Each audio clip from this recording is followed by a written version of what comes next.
Ela Duarte está aquí también, muy lejos de esos 85 años todavía, ¿verdad? ¿Cómo te va, Ela? Estoy a 13 años. Pero de bueno, los 85. está perfecta. Te quemaste ahí, te sí, quemaste. me quemé. ¿Qué pasó con...? Pero te quemaste, pero digamos, fuiste hasta el hospital allá en Guarambaré Sí. y te atendieron magníficamente, me dijiste. Estaba comentándote al inicio, sí. sí. O sea, No, es importante también decir eso. yo creo que nosotros hablamos muchas veces de memoria, de sí. cosas que no sabemos, de memoria de algo que escuchamos y que no entendimos bien. Cuando hoy venía para acá, estaba escuchando el caso de este niñito de 9 meses de vida, que fue atendido también creo que en un hospital de IPS, con 2 operaciones cardíacas ya en 9 meses de vida, una complicación de neumonía, estaba en terapia intensiva. Como tenía hipotermia, le pidieron a los padres que, como le dijeron a los padres que pusieron una estufa para calentarlo. Los padres están reclamando que la estufa les quemó, pero en realidad parece que son unas reacciones dérmicas ante todo ese proceso que él está teniendo. Y bueno, para empezar, es normal que cuando uno está con un pariente enfermo, trate de buscar culpables afuera. Es la reacción lógica del duelo, ¿verdad? Y tener un pariente enfermo es ya una situación en duelo. Pero por otro lado, no tenemos idea de lo que es el sistema público. Y en esta experiencia que tuve, que me gustaría empezar comentando así rápidamente. Y tomando la expresión de Ringo Starr, look up. Look up, claro. Look up. Hay que mirar hacia arriba. Que en guaraní en realidad es chapucú. O sea, es importante ver a largo plazo, el corto plazo. O sea, ver a largo plazo no significa ignorar el corto plazo, ver hacia dónde estamos yendo. Esto me permitió... Tuve que ir a atenderme en Guarambaré y la opción era atenderme acá en un hospital privado, pagar una fortuna, o atenderme en Guarambaré, que yo tenía un trabajo que hacer allá. Entonces le digo a la persona que vino a buscarme... ¿Vos vivías en Lambaré? En Lambaré, sí. Bueno, y fuiste hasta Guarambaré. Hasta Guarambaré por una cuestión de una reunión. Bueno, y te quemaste cocinando ahí con aceite, te quemaste. Antes de salir de casa quise cocinar algo, cosa que no debería haber hecho. Es una señal de que no tengo que entrar a la cocina. Y bueno, tengo la oficina en casa. Te salió la torta un queso. Me salió mal, me quemé con aceite inflamado prácticamente, con fuego. Te habrá dolido mucho. Quemadura de 2º grado. Bueno, voy hasta... y le digo a mi acompañante, llevamos al hospital de Guarambaré, me dijeron que se atiende bien y en una urgencia como esta, es mejor ir a esos servicios que a un servicio privado. Te atendieron bien. Me atendieron muy bien. Funciona el HIS, el Health Information System, que le escuché a la ministra decir que está implementado ya en 1000 centros asistenciales. Luego vine a Lambaré, donde vivo, y fui también ahí a continuar el tratamiento para checar un poco cómo está funcionando. También funciona. ¿Qué es el HIS? Es un sistema en el cual te agendas, llegas y te agendas 1 hora antes, 2 horas antes. En una urgencia es inmediato. Pasas en una urgencia por lo que se llama el triage, que es la evaluación del paciente, qué grado de riesgo tiene la persona. Bueno, obviamente yo me iba con un brazo prácticamente dañado. Mi cédula, 72 años, el brazo ahí quemado, quemadura de 2º grado, expuesto. Me dice, bueno, me convierto en prioridad. Por suerte no había nadie en peor situación que yo. Así es que me voy al triage. En el triage te hacen la evaluación de la presión, de la temperatura, de la, ¿cómo se llama?, de la oxigenación. Y estaba con presión 18. O sea, evidentemente yo tengo presión baja normalmente, pero evidentemente al quemarme, mi cuerpo larga adrenalina. Reacciona. no me estaba doliendo por ese shot de adrenalina que tenía, pero me levantó la presión. Así que 72 años, esa situación más la presión 18 adentro. Pero vos decís que te atendieron bien. Atendieron súper bien. Pero ellos saben que vos sos íntima de la ministra de Salud. No, de ninguna manera. Yo soy a todos los efectos institucionales, legales y de procedimientos, soy Elvira Duarte, ni vos le conocés a Elvira Duarte. Claro, Elvira Duarte. Cédula de identidad 377347. Y con toda esa información entré, me atendieron. Obviamente yo no acostumbro invocar el nombre de nadie, nunca, jamás. De nadie. Y no lo voy a hacer nunca. No, está bien. Yo nomás te tiré eso como para... No, fue así, hielo. Procedimiento puro y simple. Y quiero comentar también que en el GIS el médico registra todo lo que está atendiendo, registra el diagnóstico y eso queda registrado para posterior tratamiento y pude comprobarlo. Porque después fui a consultar con un clínico a ver si tenía la información y si accedía a la información. Registra la receta y ya no te dan un papelito con la receta. Te vas a retirar el medicamento de la farmacia que está a tu nombre con tu cédula. Así o sea que es un avance muy importante. Funciona bien. Entonces. Es un avance de proceso que va a permitir, que está permitiendo ya mejorar la atención al usuario. Porque al final la medida de un servicio público es el bienestar del usuario. Si el usuario no se siente a gusto, el sistema no funciona. Entonces, tuve esa oportunidad de comprobarlo. Te agradecemos con esto, por esto que nos estás diciendo, porque es un ejemplo de que se está avanzando en el sistema de salud acá en Paraguay también, después de tantas manifestaciones y tanto golpeo ¿cómo se llama? Golpear la mesa constantemente, hacernos notar de que hace falta esto, lo otro y lo demás allá. Evidentemente que también se está avanzando en ciertos sectores muy importantes respecto a la gente que va a ser atendida en esos nosocomios y en lugares muy también importantes, valga la redundancia, de localidades acá cercanas a Asunción. Elvira Graciela Ela Duarte Aranda es nuestra invitada, más conocida como Ela Duarte, pero ella es Elvira Graciela Duarte también, escritora, docente, periodista, promotora cultural, asesora en gestión de negocios e inversiones, consultora internacional y también gestión de ciclo de proyectos para el desarrollo e investigadora sobre políticas públicas para el desarrollo. Ela Duarte, más conocida, Ela Duarte, es esta señora como Ela Duarte, es más conocida así. Ela Duarte con ella Duarte, pero es Ela Duarte. Bueno, me dijo, ¿por qué no tocamos el Mercosur como tema de arranque, digamos?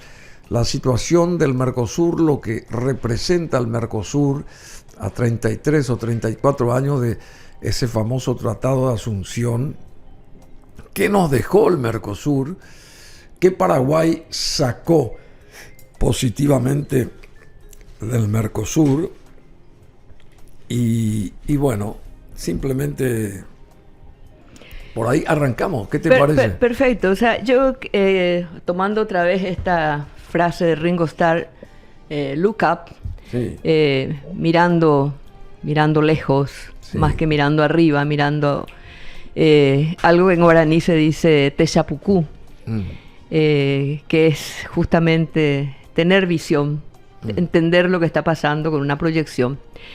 El tema de Mercosur creo que es importante entender en primer lugar cómo empieza. Empieza en el año 91, cuando nuestros países, todos hacemos esa lectura, salen de los gobiernos militares y entramos a la democracia. ¿De qué es lo que salen nuestros países? Salen del modelo corporativista que se había implantado en América Latina en Brasil con Getúlio Vargas en el 32, en Paraguay con Rafael Franco en el 36, en Argentina con Perón en los años finales de los 30, en los años 40, sí. Y ese modelo, básicamente, era un cambio muy importante con respecto al modelo anterior que era... Era un cambio muy importante al modelo anterior, que era el liberalismo económico, que funcionó hasta los años 30. En los años 30, ¿qué se hace? El modelo que se implanta es una especie de acuerdo inspirado en el modelo de Mussolini. Todas nuestras constituciones de los 30 y los 40 son prácticamente copia fiel de la constitución portuguesa de Salazar. Y ese modelo supone un pacto entre el Estado, el sector empresarial y el sector obrero, que como resultado de la revolución industrial se había desarrollado mucho y estaba ya con una organización incipiente. Entonces salimos del modelo de partidos políticos y vamos a un modelo más de organización de gremios. De hecho, aquí ya voy a salir del resto de América. En el resto de América fue similar, pero aquí lo que hemos hecho es, con el decreto 152 de Franco, se anula la Constitución. Los partidos políticos quedan fuera del sistema político y empieza un gobierno que gobierna con decretos, hay inestabilidad. Luego viene la Constitución del 40 y va a ser Morínigo el que desarrolla todas las instituciones de ese nuevo modelo, donde se habla de un corporativismo autoritario. ¿Por qué autoritario? Porque el poder ejecutivo adquiere supremacía sobre el legislativo y sobre el judicial. ¿Qué significa eso? Puede disolver ya no el Congreso, sino la Cámara de Representantes. El Congreso bicameral se reduce a lo mínimo. Sí. Perfecto. Ahí tenés la cámara, El Congreso bicameral se reduce a lo mínimo. Acá tengo la cámara. Sí. Ok, gracias. El Congreso bicameral se reduce a lo mínimo, sí. Que es la Cámara de Representantes. Y el Ejecutivo puede disolver la Cámara. Automáticamente eso significa supremacía del Ejecutivo sobre el Congreso. El Ejecutivo también designa al al Poder Judicial, a la Corte Suprema de Justicia, y esta está supeditada o dependiente de un Ministerio de Justicia dentro de los países. Así es que hay una fuerte supremacía del Ejecutivo en ese modelo. Que, te fuiste muy atrás vos. Eso es lo que termina en el 91. Pero ¿en qué consiste? Porque es muy importante entender eso, si no, no entendemos por qué nació Mercosur. Por eso me voy un poco para atrás, sí, para tener yo lo que quiero saber esa perspectiva. ¿En qué nos beneficia a nosotros el Mercosur? Bien. A Paraguay. Para que podamos entender en qué nos beneficia, tenemos que entender por qué empezó y para qué empezó y qué logró con ese propósito. Este modelo, que estaba vigente en todos nuestros países hasta los años 90, fue un modelo que ya prácticamente a finales de los 60 fracasó rotundamente. Y al fracasar rotundamente se endurece y se militariza y se vuelve represivo. Originalmente el acuerdo es: al sector empresarial el Estado le asegura que dentro de su territorio no va a tener competencia externa, levantando los aranceles y prohibiendo importaciones para que la ciudadanía consuma lo que el país produce. Ese era el eslogan de ese modelo. A cambio, se logran concesiones de 8 horas laborales, vacaciones, libertad sindical, que son presentadas por muchos gobiernos populistas como logros de los gobiernos, pero es la base del acuerdo. Eso de reserva de mercado podría haber funcionado en Argentina y en Brasil, que tenían mucha población. En Paraguay nunca funcionó porque Paraguay tenía 1 millón de habitantes en ese momento. O sea, no tenía mercado interno que pudiera ser reservado a estas empresas. Vamos a ver cómo lo resuelve Paraguay. Argentina y Brasil avanzan con el proteccionismo. Esto da lugar a prácticamente oligopolios que retrasan el crecimiento. Hay muy poco crecimiento en este periodo. Ese poco crecimiento genera reacciones del pueblo, de reclamos.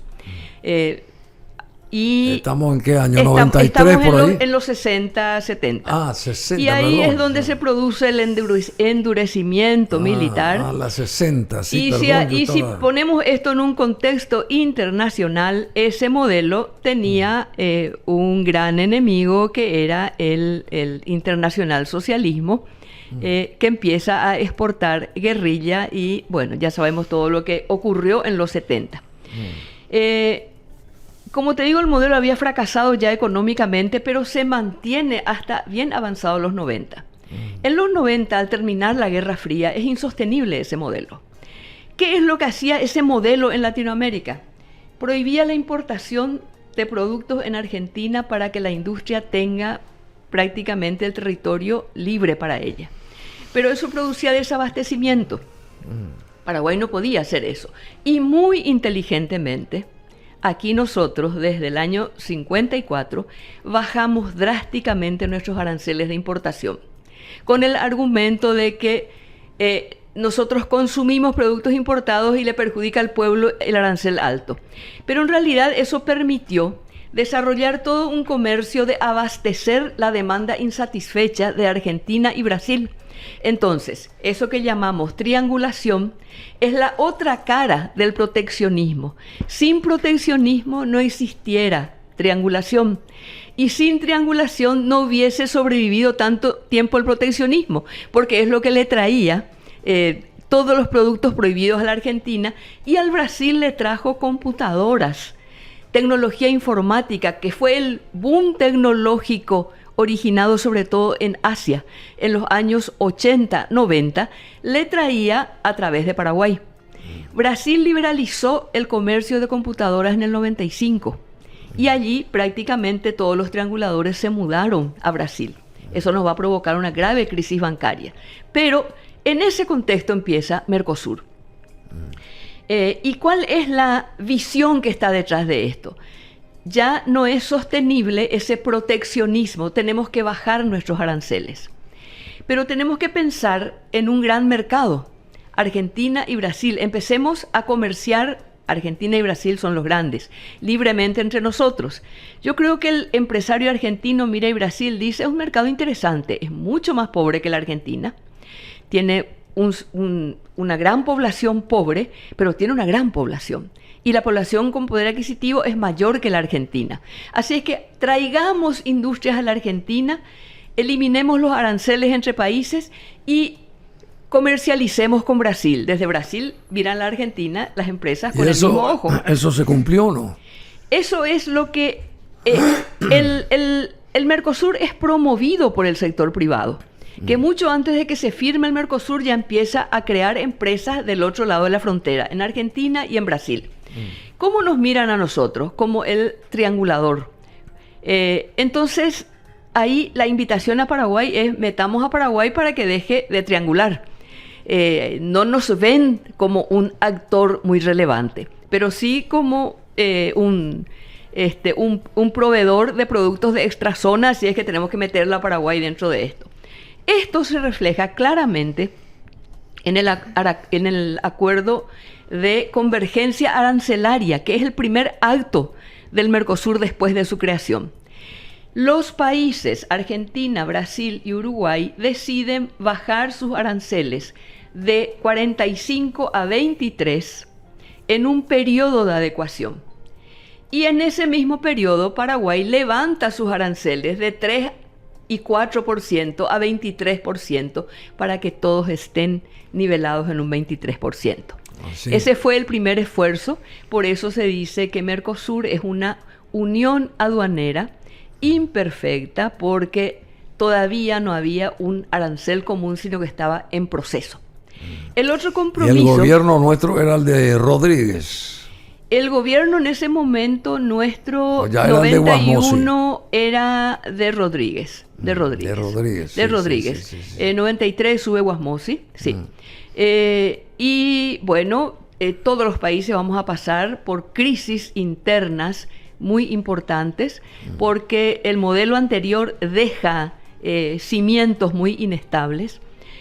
¿Cuáles son los logros más importantes de Mercosur en este periodo? Esa misma es la pregunta. Aparte de esta nivelación de aranceles que quedó ahí, que sigue vigente, en la última reunión se acuerda que los países aumenten su lista de exención.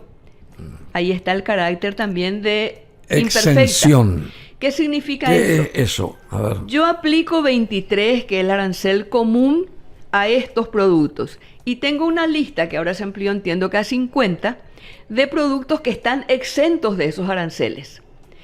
Aranceles para la importación. Entonces puedo bajar o puedo alzar según mi interés. En realidad lo imperfecto de alguna manera se mantiene y se incrementa. Se balancea ahí. Se balancea. También ingresó Bolivia como miembro pleno dentro de este mismo esquema. Bolivia está ahora planteándose, bueno, yo estoy en la CAM, corporación, la Corporación Andina, y ahí tengo aranceles diferentes a los del Mercosur. O sea, ¿cómo voy a armonizar esto? Le va a traer un problema grave. Muchos están diciendo, mejor hubiese sido seguir siendo un miembro asociado, no miembro pleno. Pero volvamos a Mercosur. Aparte de ese acuerdo arancelario, ¿qué se logró? Se logró la libre circulación de personas dentro del territorio. Con tu cédula de identidad puedes viajar a cualquier país Mercosur. Eso fue un logro que se mantuvo, se mantiene hasta hoy. La libre radicación de personas dentro del territorio. Pero ahí quedó, y el Mercosur pasó por varias crisis, por crisis internas y por crisis externas. Para hacerla rápido, la crisis externa más importante por su impacto. Hemos atravesado guerras, hemos atravesado crisis financieras, la crisis financiera europea, pero la más importante... Es la hidrovía también. Bueno, la hidrovía forma parte de los acuerdos de Mercosur, conste que en la hidrovía también está Bolivia, que recién ahora está en Mercosur, ¿verdad? Pero la negociación de la hidrovía es un proceso que sí, de alguna manera está inserto en Mercosur, pero vayamos a la crisis de subprime. La crisis del subprime, que es de las hipotecas en Estados Unidos, provocó la quiebra bancaria en Estados Unidos, la primera quiebra bancaria importante. Y en ese momento, gran parte de los depósitos de largo plazo eran de fondos de inversión chinos y también árabes, porque todo el enriquecimiento por el petróleo y por la industrialización china finalmente se mantenía en forma de ahorro comprando bonos del Tesoro americano. Allá en Estados Unidos. Estamos hablando de China. China compra bonos del Tesoro, Paraguay también compra bonos del Tesoro para tener sus reservas. Esto ocurría en Estados Unidos. Entonces, en Estados Unidos, el financiamiento de Estados Unidos es a través de la emisión de esos bonos. ¿Qué ocurre con la crisis del subprime? Desde China se empiezan a retirar casi drásticamente los depósitos, no en bonos del Tesoro, sino los depósitos en los bancos de inversión. Y eso provoca prácticamente la quiebra de entidades bancarias, y también hace que China redireccione sus inversiones. Por un lado compra más bonos del Tesoro, pero por otro lado busca dónde invertir. Europa estaba en plena crisis financiera, no resuelta. Miran a América Latina. América Latina no es un territorio donde invertir, pero aquí había algo muy interesante. La exportación de commodities, que se exporta con un instrumento financiero llamado futuro. O sea, yo no vendo mi soja en un mercado donde vienen a comprar y retiran. Compro un futuro, un compromiso futuro de entregar a un determinado precio. Entonces el precio está fijado prácticamente un año antes, con ese acuerdo llamado futuro. Y China empieza a comprar los futuros, compra, y al comprar, al revenderse los futuros, es como la reventa en los partidos, sube el precio que se paga por la soja que se va a entregar en cada etapa. Se agotan los futuros a un año, empiezan a comprar futuros a 2 años, a 3 años. Ahí el que tiene a un año dice, si estás comprando a 3 años, a 300, yo te vendo el mío a 600. Llegó de $200 por bushel a $600 por bushel. Y eso en Mercosur tuvo un impacto tremendo. $300 por bushel. ¿Qué es eso? Es la medida, es la medida que se usa. Bushel. Sí, $300 la tonelada. Tonelada, sí. Después. Vamos a $600 la tonelada, fue el precio máximo que se llegó a manejar en el mercado. Entonces, es interesante ver ahí que no es que aumentó la cantidad de cerdos en China, que son los que se alimentan con soja para producir proteínas, que son los que se consumen en Asia. Y que esto haya provocado el aumento de la demanda de soja. Es una demanda financiera sobre el instrumento de negociación que se convirtió en un instrumento de ahorro y de inversión, la que provocó la subida del precio. Así que fue una subida y luego una bajada. En el momento de la subida, se plantea en Mercosur, vamos a negociar un acuerdo de libre comercio con China. Y se avanza mucho. ¿Por qué? Porque China es el gran comprador de soja y Mercosur es el gran exportador de soja, de trigo, de maíz. Y había una industria incipiente en Brasil que estaba también tratando de entrar al mercado, o sea, en el mercado local y en el mercado internacional. ¿Qué ocurre con esta situación del aumento de la soja? China se avanza en el acuerdo y China condiciona la firma del acuerdo con el Mercosur con la ruptura de relaciones de Paraguay con Taiwán. Y Paraguay es un socio con veto. Y Paraguay se niega a romper relaciones con Taiwán. O sea, considera que no es necesario esa exigencia para firmar un tratado de libre comercio. Pero China no acepta eso, por supuesto. No se firmó nunca el tratado de libre comercio. Es muy interesante. Hace 68 años que tenemos una relación diplomática con Taiwán, en este caso. Ahora 68 años, pero China a nosotros no nos considera porque justamente por esa... Eso es muy relativo. Hay exportaciones paraguayas a China, hay exportaciones directas paraguayas a China, hay importaciones indirectas porque el mercado de la soja no es un mercado de país a país. Existen brokers que están comprando en determinados territorios. Entonces yo le vendo a un broker de Brasil. Brasil está exportando finalmente a China. Y ese broker me paga un precio de mercado y cuando vendo mi soja veo quién me paga el mejor precio y está más cerca. Entonces no existe realmente una necesidad muy grande de exportar soja a China, porque si existiera se hubiese exportado. No hay ninguna limitación y acá lo que quiero señalar es lo siguiente. Cayó el acuerdo de libre comercio con China, pero Brasil, y ahí entra Lula da Silva en el 2007, con los aranceles de 23 que tenía Mercosur, que ya eran bajos y atractivos, empieza una relación comercial de exportación masiva de soja a China, donde hay una base más política que económica, pero logra aumentar enormemente a $10.000 millones las exportaciones a China. Y China al comienzo tiene déficit comercial con Brasil, pero luego empieza a enviarle toda su producción industrial. Y eso termina destruyendo la industria brasilera incipiente. Estoy hablando de calzados, de ropas, de juguetes, de todo lo que nos envía China. 2007, 2008, 2013.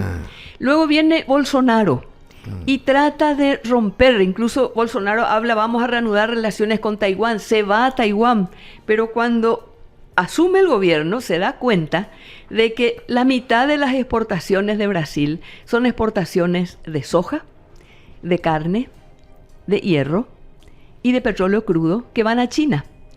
Entonces, no puedo destruir la economía de Brasil dejando de exportar a China. Pero no hay ningún acuerdo de libre comercio de Brasil con China. Hay simplemente un relacionamiento comercial.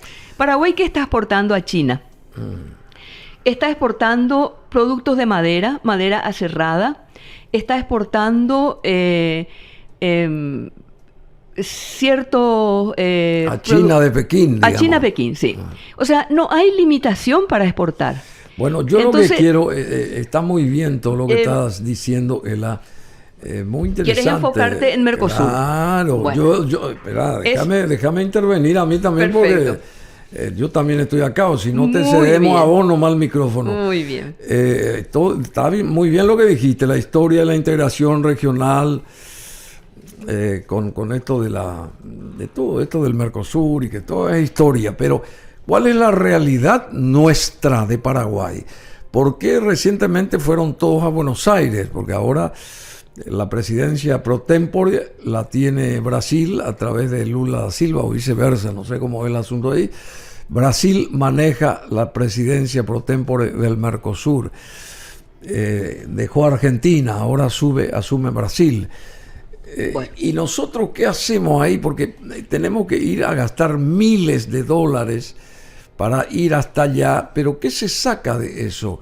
¿Por qué no se hace nomás una cuestión telemática que se queda acá en el Palacio de López, el presidente Peña, y que intervenga de acuerdo al calendario, lo que le dicen ahí a nivel agenda, y así sucesivamente? ¿Por qué hay que gastar tanto dinero para nada? Porque ¿cuál es el resultado? Voy a responderte con una frase que solía utilizar un amigo chef. Me decía, ese es el ahorro del perejil. Porque si haces una comida y el perejil es el detalle que le da el sabor y cuesta una minucia frente al resto de ingredientes, te ahorras el perejil y echas a perder la comida. O sea, ese costo de que un equipo de gobierno se traslade a reunirse con sus pares es insignificante frente al costo total del proceso de integración, al costo-beneficio del proceso de integración. Ahora, vayamos entonces a ese costo-beneficio del proceso de integración. Dentro de Mercosur... Perdóname, pero partiendo de la base que nosotros saquemos algo, bien, porque tenemos el problema de la hidrovía con la Argentina y no pasa nada, cada vez nos imponen más cosas. El 15 de diciembre del 2015, siendo Paraguay presidencia pro tempore del Mercosur, se firma el acta de asunción, una de las actas de asunción, por las cuales se pone en marcha un proyecto que Paraguay había inscrito en el eje de Capricornio en el año 2002 en el IRSA, que es lo que hoy llamamos el corredor bioceánico o el corredor bioceánico de Capricornio.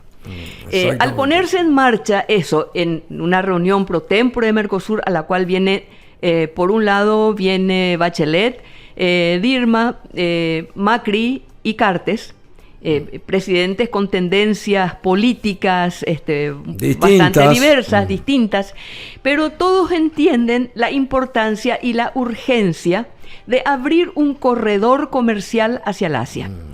Y eso se logra en una reunión presidencia pro tempore Paraguay de Mercosur. Y eso está transformando no solo Paraguay, sino Sudamérica. Es posiblemente el avance más importante en materia de integración que desde su historia colonial ha dado Sudamérica, colonial, independiente hasta hoy. Nunca hemos podido atravesar ese corredor por donde, dicho sea de paso, nuestros antepasados, los Abacareí, circulaban por los Tapeabirú y llegaban hasta el Veraguazú, que era el Potosí, llevaban hierba y traían productos metálicos. O sea, ese corredor de integración existe. Lo que pasa es que hay que dotarlo de infraestructura. Y finalmente, a partir del 2015, se empezó el proceso de desarrollo del corredor, que no es solamente el asfaltado, que Paraguay se hizo cargo por $375 millones, que es el préstamo más grande que dio la Corporación Andina de Fomento a un país, a un solo país. Se hizo cargo de la construcción del asfaltado, que hoy está en proceso de finalización. Paraguay y Brasil, con fondos de Itaipú, que fue una decisión de vamos a mantener todavía el arancel alto y destinar esto al financiamiento del puente, que era muy costoso, porque en Puerto Murtiño hay como 13 kilómetros de pantano. Entonces el puente no es solamente 600 metros, son casi 15 kilómetros de puente, porque hay que atravesar un pantano. Entonces, eso está en la etapa final de ejecución.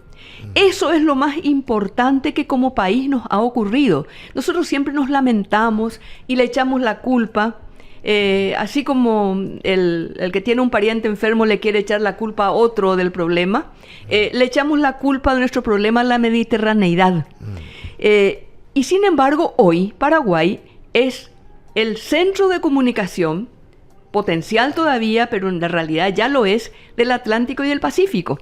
Y en ese corredor se tienen que asentar las inversiones más importantes del territorio. Ahí tienen que invertirse capitales paraguayos, uruguayos, chilenos, argentinos, brasileños, asiáticos, no estoy hablando solamente de Asia. ¿Por qué nuestro presidente viajó tanto hacia el Asia? ¿Por qué viajó a la India? ¿Por qué viajó a países del Asia? ¿Por qué? Porque nosotros necesitamos que Paraguay sea visto con ese potencial que significa la inversión en este territorio que hoy es el centro de integración de Sudamérica. Y ahí también necesitamos que Mercosur funcione. Y es muy interesante recordar un poco cuál es el rol de cada uno. Milei dice, yo no quiero Mercosur. Una postura. Necesita del Mercosur. Necesita de ese espacio de convergencia, que a lo mejor ya no es una unión aduanera imperfecta que nunca funcionó muy bien, pero es un espacio de convergencia donde se acuerdan políticas que beneficien a la región, donde se acuerdan de igual a igual políticas que beneficien a la región. ¿Qué pasa con Brasil? Brasil está muy... Bueno, Brasil justamente se está adelantando ferrocarrileramente a unir el Atlántico con el Pacífico a través de su territorio y el del Perú con capital de China, ¿verdad? Y nosotros podríamos, que no tenemos ferrocarril y que estamos ansiando volver a tener hace mucho tiempo, hubiéramos también hecho que pasara esa conexión ferrocarrilera por parte de nuestro territorio, ¿verdad? La parte del norte de el Chaco, ¿verdad? Con la misma finalidad de llegar al Atlántico vía puertos peruanos, en este caso ese famoso puerto que está allá, Chancay, ahí a 80 kilómetros al norte de Lima. Pero en fin... I wish you be here, como decía la canción. Claro, pero hay mucho capital chino justamente ahí. Yo quiero... muy importante lo que estás diciendo. Claro. Y quiero poner eso en el escenario. Perdóname, y cuando esto comience a funcionar, esta vía oceánica, que es fabulosa, que originalmente por ahí iba a pasar todo, para los brasileros va a quedar en un segundo o tercer plano, porque van a utilizar esa vía que ellos están construyendo ahora. I don't sure. Vamos a poner esto un poco en secuencia. Tenemos ya que ir finalizando. Cuando empieza el corredor bioceánico, y esto es muy importante entenderlo, cuando se construye el corredor bioceánico, se decide construir, en septiembre del año 2015, Evo Morales y Ollanta Humala, en una conferencia de prensa, lanzan el corredor bioceánico ferroviario que unía Brasil. Brasil tiene ya la ferrovía construida hasta Santa Cruz de la Sierra. Eso se extendía a Cochabamba, La Paz y el Pacífico. lanzan ese proyecto septiembre del 2015. Diciembre del 2015, aquí en Asunción, se reúnen los presidentes que deciden iniciar el corredor bioceánico de Capricornio, que pasa por Paraguay. Mencionado por vos recién. Okay. Sí. Pero ¿por qué deciden hacerlo? Uno, porque Bolivia excluye a Chile de ese corredor porque tenía el conflicto eterno del mar. Y en ese momento estaba en La Haya su reclamo, que terminó perdiendo, pero le excluye a Chile. Entonces Chile dice, yo tengo que buscar otro camino. ¿Cuál es el camino? Esto que está inscripto por Paraguay en el IRSA y luego en COSISUR.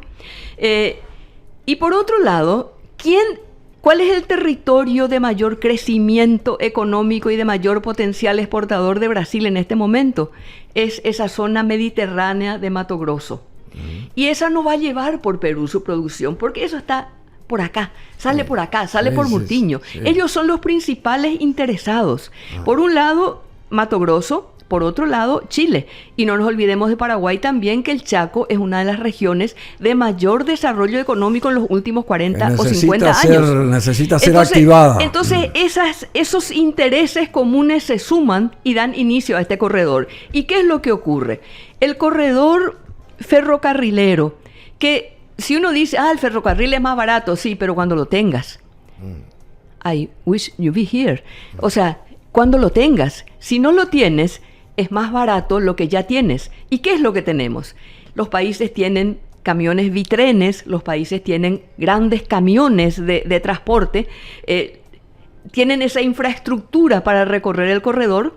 Necesitan un corredor en el cual haya carreteras, en el cual haya centros logísticos diversos para atender las necesidades, que es el gran potencial de inversión que tiene el corredor. Necesita que haya ciudades, centros urbanos donde la gente pueda quedarse a vivir, a trabajar. Aeropuertos.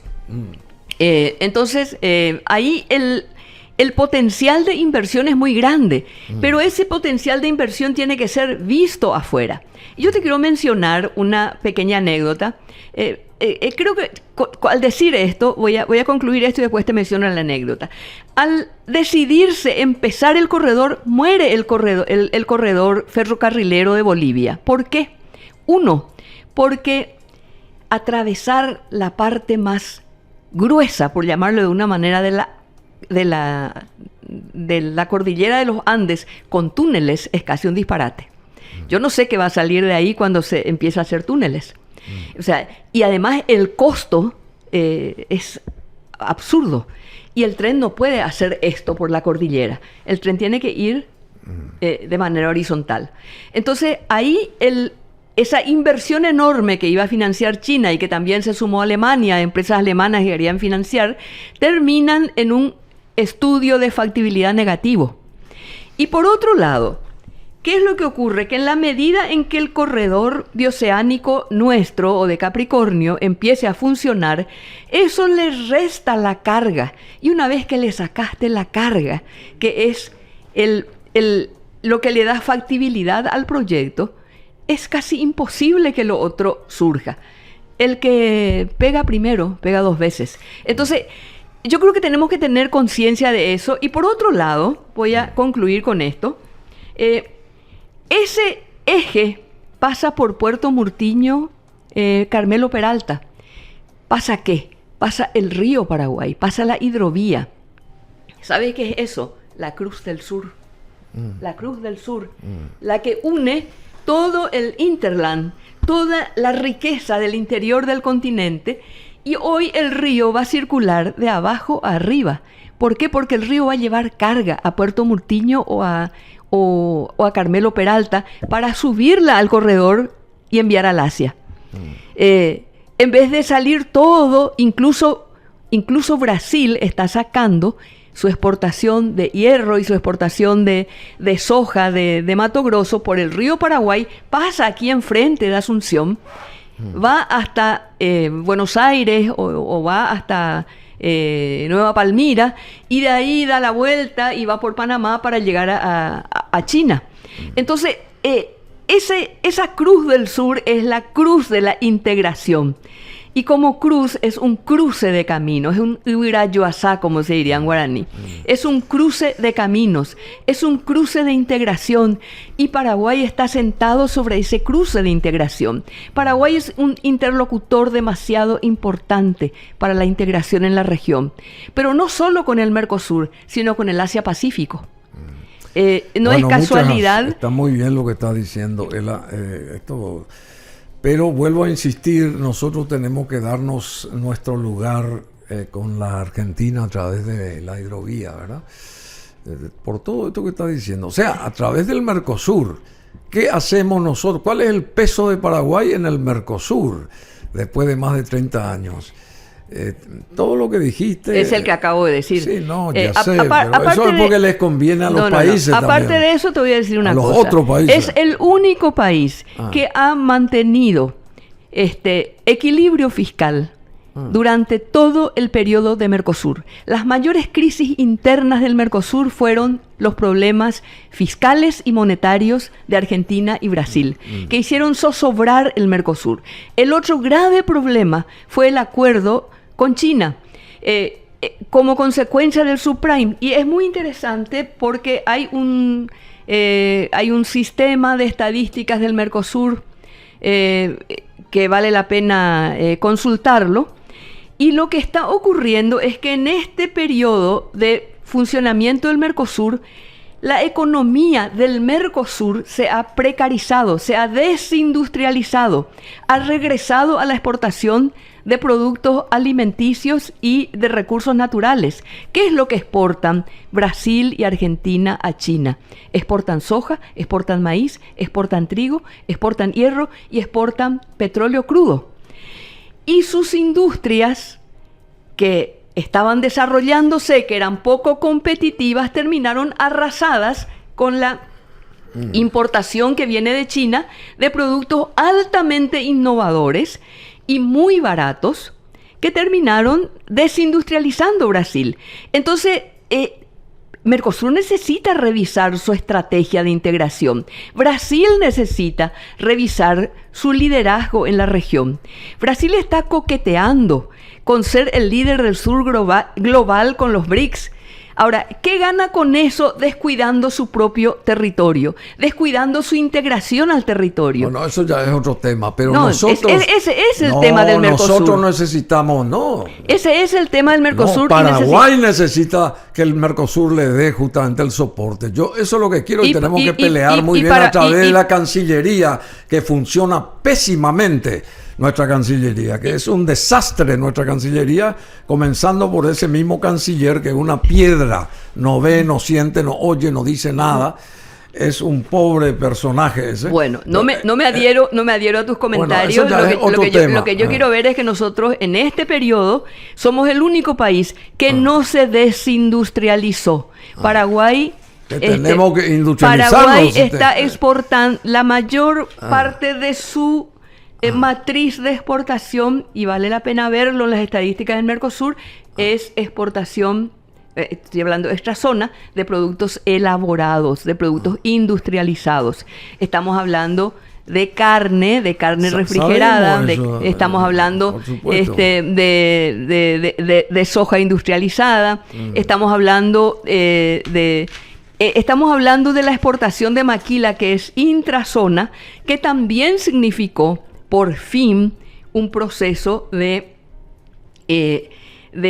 formación de una mano de obra calificada con una tecnología media a alta. Porque eso es lo que necesitamos nosotros. Es lo que estamos haciendo. Recursos humanos. Entonces lo que yo quiero es que veamos de manera propositiva, de manera apreciativa, lo que estamos haciendo como país, porque de nada sirve empezar a vernos los muñones cuando la oportunidad está ahí.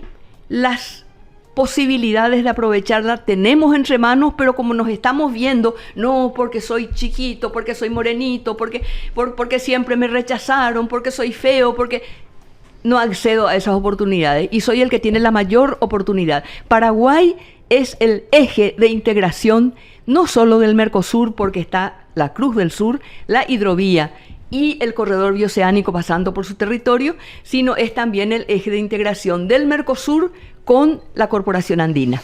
Y es el eje de integración de Mercosur con Asia. Y no estoy hablando solo de China, estoy hablando de India, de Singapur, de Japón, de Corea, de Taiwán, o sea, de todos los países. Estamos muy lejos de todos esos. Y ahí es donde estamos apuntando. Sí, bueno, alguna vez esperemos. Bueno, Ela Duarte, muchísimas gracias.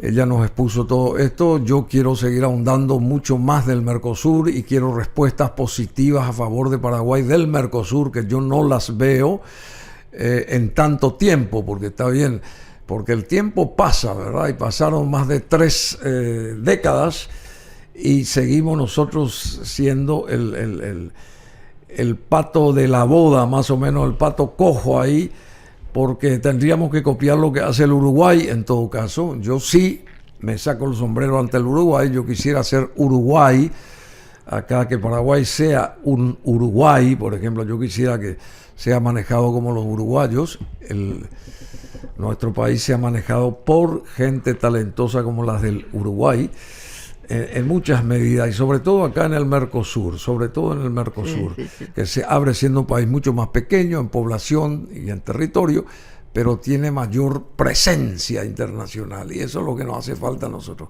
Muchas gracias, Ela Duarte.